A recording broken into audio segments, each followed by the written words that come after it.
How's it going, Plant Heroes? Plant Hero Call here today with a Sansevieria tutorial, teach you how to take care of your snake plants. We're going to go over a little plant ID, how to identify the different types, some of the ones that we have in the greenhouse, and then maybe I'll toss a couple bonus ones up on the screen with some of the more exotic Sansevieria.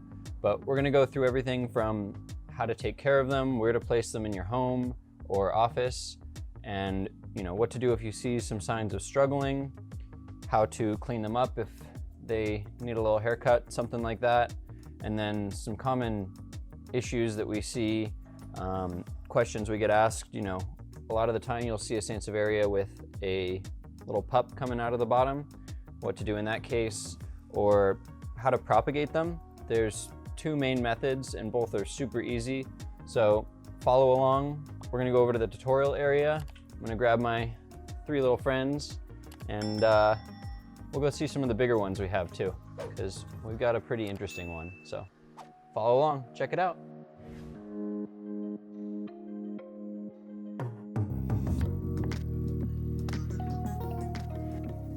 These are all of the snake plants that we have in our greenhouse. I've gone ahead and brought them all together so we can take a look at them, see some of the differences, and really kind of explore all your options.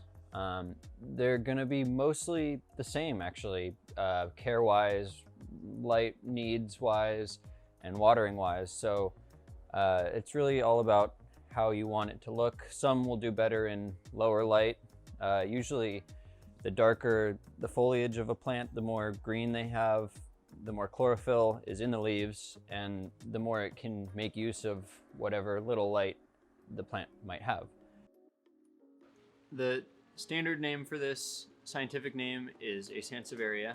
You probably got that by now, but more commonly it's called a snake plant or mother-in-law's tongue.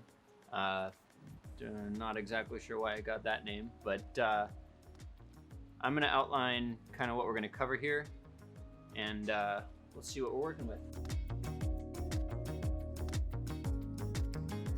So, as far as light needs, they're going to need around 100 to 200 foot candles. They can actually be okay in like a 50-foot candle sort of space, but it's going to get dicey and they're not going to grow great. The leaves are going to be elongated and they're probably going to be a little flimsy. So try and keep them in brighter areas. They can be totally happy with some direct sunlight, but just keep in mind that's going to drain their energy a little faster. You might need to fertilize a little more often. And you don't want to go from darkness to super bright all at once with any plant, let's be honest. You want to kind of transition them and make sure that they're happy in their new spot. So I'm actually going to grab my light meter. This is pretty cool. I got this online obviously, but from Dr. Meter. So you can see it here. This is the light meter, and then it actually has a little sensor right here that will be able to tell you exactly how many foot candles your space has, or lux if you want to measure in that.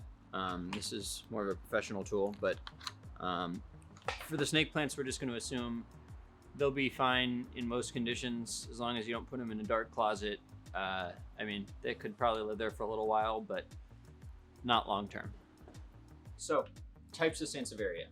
We've got a couple different types here, but they're all going to be from the same general family. They are a monocot. They're related to grasses. Here you can see we've got the Laurenti. It has very long, skinny leaves, and they're pretty upright. Sometimes they twist a little. You can get different varieties that'll actually say twist on them, and then those leaves will definitely be a little more twisty, but that's the basic one you're going to find. This is a black coral Sansevieria. You can see that the leaves are definitely darker here, and they actually have a nice highlight on the edges. These ones are actually one of my favorite types because they're very hardy. They can do lower light even better than some of the others, and they're just very striking, like interesting to look at. This is another Laurenti here. smaller version, so you get an idea. You can get anything, 6-inch smaller, anything like that, or a larger version if you desire. This one's really cool, actually. It's got a little pup coming out right here, so we'll talk about that later.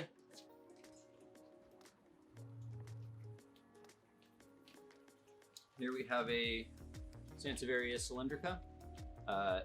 It's got this variety actually is even a little more grassy looking.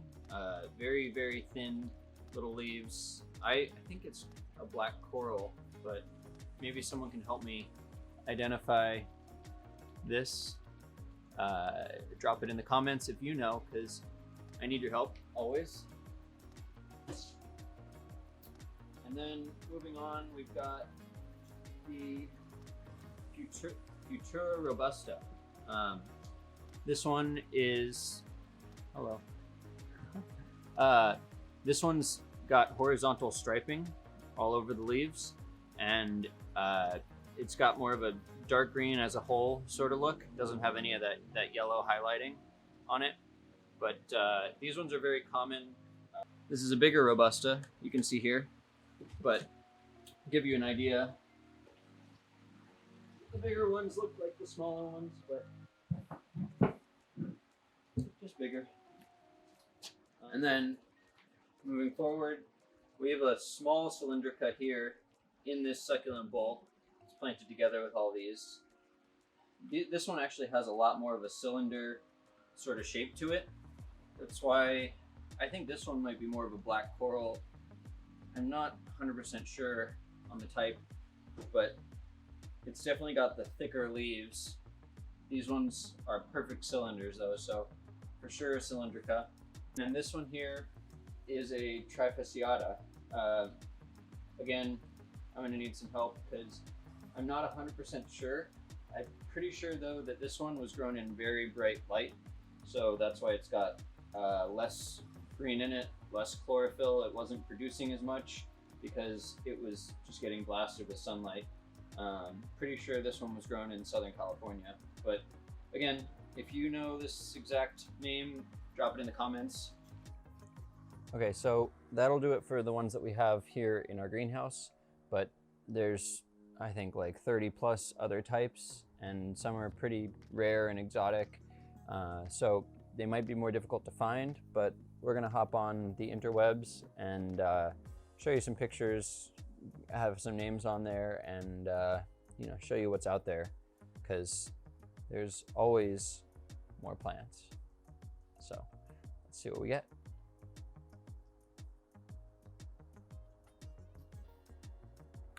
This is a good example of a snake plant flowering. They do flower, and the flowers can be a little sticky. They're not super amazing on the basic versions, but looks like some of the more interesting snake plants probably have more interesting flowers. This is the Sansevieria cylindrica. We actually showed you a little peek of it in that succulent bowl over there, but this is kind of what they look like when they're bigger, and when they're growing properly, they kind of grow like big palm-shaped hands. They're really unique and interesting, and they can actually get pretty huge. There's a smaller one, but these kind of look like starfish. I think they're, some of the most unique alien-looking plants. This one almost looks like a Haworthia. It's a little kind of shrunken down sort of size. This is one that I, have never actually had myself, but have always seen online all over the place. They're super interesting because they grow one big leaf basically, and hence you can see why they're called the whale tail. This is how you'll see them in a plant shop, similar to this. But I think over time they end up growing, more leaves and losing that whale tail sort of look to them. Okay, we're jumping over to a different website now, just because there weren't some examples of 2 or 3 of the ones I wanted to show you last time. So got some basic ones. These ones have a special twist at the end. They definitely have a little extra curl to them. The golden hahani is actually, I think, what our very bright one is over there. This one looks like a little bit more of a compact version. Then the black gold or black coral. We have one, actually I think that is a black gold. So the cylindrica I showed you in the small succulent planter. Laurenti is a very standard type. Bantel's Sensation is, you know, in my mind, kind of like the Dracaena warnicki of Sansevierias. It's got the darker green with the white variegation, and they can be a little more temperamental, similar to the warnickis. And then these ones I absolutely love, the Sansevieria Moonshine. They've got a nice smooth complexion on the leaves and like a bright, almost like succulent green color to them. And I think their simplicity is their beauty. The Masonia is, I believe, that's actually similar to the whale tail, or might actually be. And then this one kind of looks like an agave. Patens is kind of another starfish one. This one's actually pretty cool, the Bali. It can do these little offshoots, and I've seen this happen before, and it's almost like a plant growing outside of the container, little air plant sort of situation. Here's another picture of the blue Sansevieria. They've got the darker tinge to them and a little bit of pink around the edges of the foliage. Another one that looks like an agave, the Cleopatra, has some beautiful patterns on the leaves, a little bit of a wavy texture. And I think that'll do it. And now let's talk about water, because Sansevierias are very temperamental with their watering. They're very robust plants, but if you give them too much water, that's when you'll start having issues. And you want to make sure that when you do water your Sansevieria, you only water it enough to moisten the soil. So I'm going to go ahead again with my beaker here, and I'm literally going to just kind of splash it a couple places.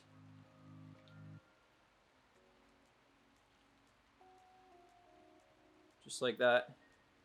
And I used approximately 50 milliliters, so really not a lot of water. And that's probably good for a plant of this size for, I would say, 2 weeks even. You know, if you water it a little more, they can go a month without water. And you definitely want to make sure there's no moisture in the soil when you do water it. That's your number one rule, is moisture in the soil, skip watering. They like to be dry. It's counterintuitive because you think, oh, the plant needs water, but just let it dry out. It'll be happy and it'll thrive. And speaking of watering, as far as fertilizer goes, you're going to want to keep it pretty neutral. A good balanced fertilizer of 20-20-20 is perfect for them because they like a neutral alkaline sort of soil. So that'll keep it balanced, replace any deficiencies. And as far as the actual soil goes, you're going to want 2 parts potting mix if you ever do repot, and 1 part coarse grit or perlite, something like that, to let it breathe a little bit. You want to make sure that it's not holding too much moisture in here at any one time. Chop chop. Time for some maintenance talk.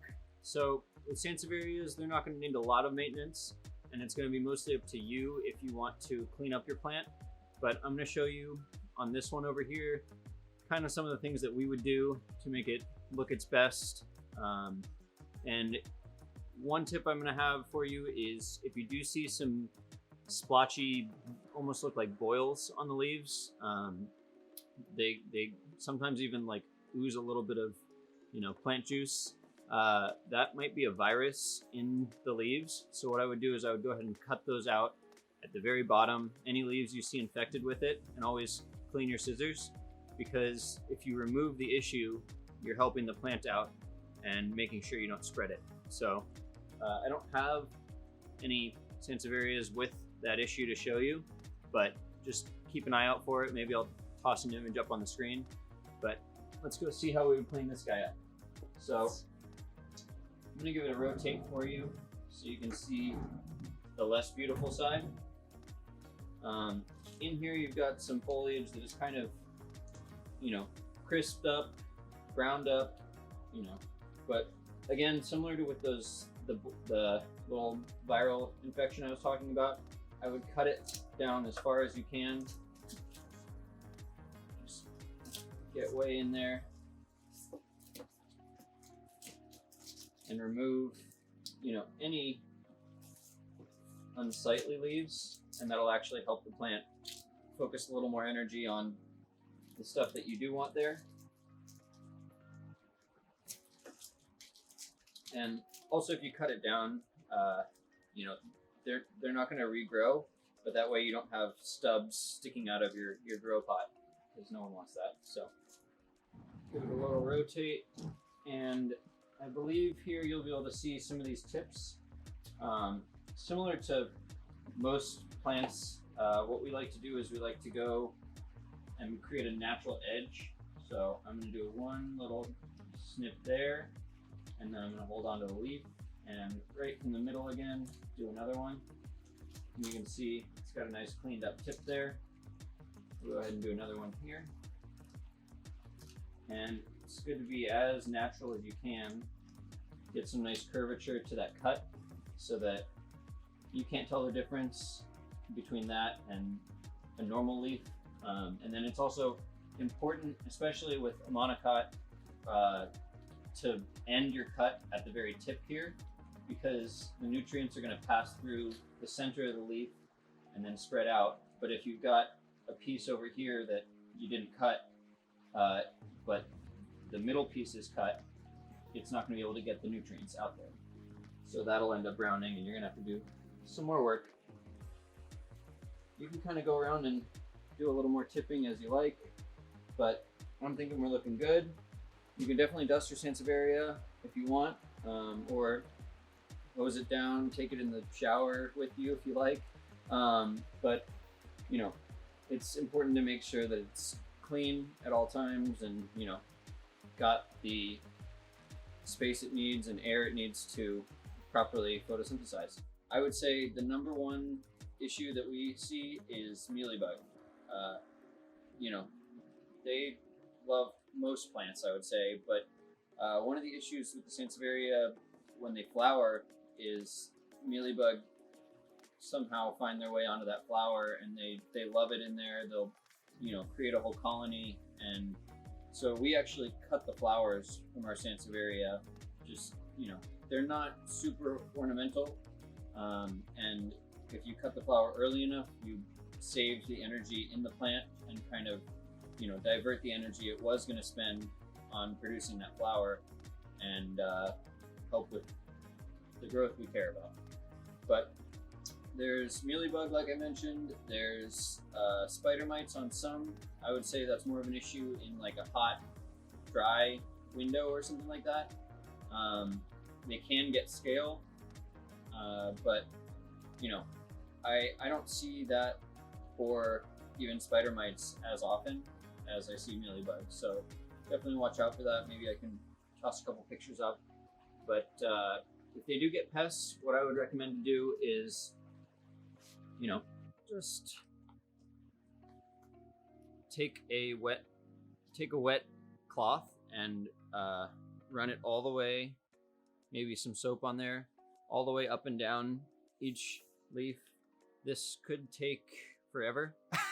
So you're gonna wanna be vigilant and make sure you don't get pests, because if they get into the middle here, you may never get them out. So you can also, you know, what we would probably do is use some Safari, which is a insecticidal spray that we mix into a spray bottle. That way you can kind of drench the whole plant, or you can even use Safari in the water when you're watering. But there's a bunch of natural products you can use too. So with something as dense and complex like this, you might not want to go for the manual removal process, because it could take you forever. Okay, now let's talk division. How to turn one Sansevieria into 2, or 4, or 5, or many, many more. There's 2 types of division I'm going to talk about. One is going to be actually dividing a bigger plant, and the other one is going to be taking a cutting, dividing a leaf, I guess you could say, and taking a cutting and putting it in water. And Sansevierias are actually pretty good at shooting out roots and making that work. Before I show you either one of those methods, I do want to show you this guy. Actually has a little pup coming out of the bottom, and you can even see the roots. Sansevierias are pretty rowdy with their root systems. They're very strong, and they'll actually deform whatever container they're in, if it's a plastic container.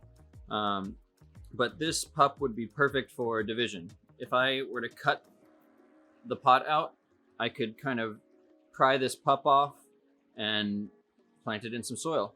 But I'm going to show you division on this guy. So we're going to go ahead and take him out of his pot. And here you can see this rowdy root system that I was talking about. See the rowdy root system? Yeah. This guy is rooted and very, very happy. But I'm not going to say that this is necessarily, you must repot at this time. But once it's pretty dense in there, it would be safe to repot, I would say. And I don't think you have to repot unless it's shooting out of its pot, or unhealthy for some reason, or you overwatered it and it had root rot and you want to just totally refresh the situation. But as far as division goes, I'm gonna find 1 or 2 that I like, probably right here, and you just kind of pry it off of the other plant. So just like that. Just kind of untangle the roots a little bit, and there you go. Now you have more Sansevieria to share with your friends. But these 2 are going to be totally happy. They've got plenty of roots, and you can go ahead and plant them up and make some magic happen. Okay, so that'll do it for the Sansevieria snake plant tutorial. If you have any questions or comments, definitely drop them down in the comments, because I try to answer anyone that you guys can add on there. We all can gather and grow from each other, so don't be shy. And then I would really appreciate it if you drop some fertilizer on that like button, because that is what will help our channel grow and help us produce more awesome content like this. So also click the bell if you subscribe, because you want to be sure to be notified of future plant fun. But there's a lot of different types of snake plants out there, so experiment a little, go shop around, find your favorite, bring home your new friend, and I think you'll be set for success. So until next time, plant heroes, stay safe, thank you, and always be growing.